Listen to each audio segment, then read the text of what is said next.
Welcome to this quick tutorial on how to use the Hotspot feature on your Android device.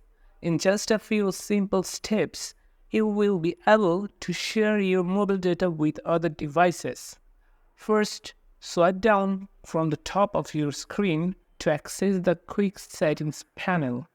Look for the Hotspot or Mobile Hotspot icon. If you don't see it right away, swipe left to reveal more options. Once you find it, simply tap on the hotspot icon to turn it on.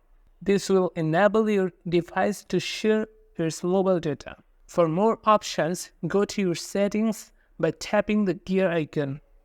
From there, select Connections and then Mobile Hotspot and Tethering.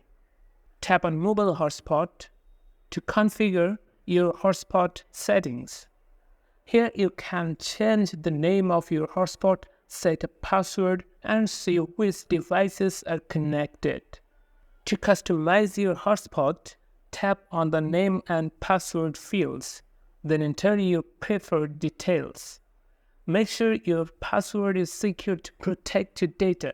Once you are done, hit Save to apply the changes. Now your hotspot is active, and other devices can connect using the name and password you just set.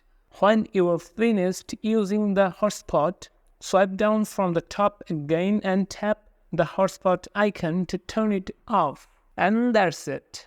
You have successfully learned how to use the hotspot on your Android device. Thanks for watching and don't forget to subscribe for more quick tutorials.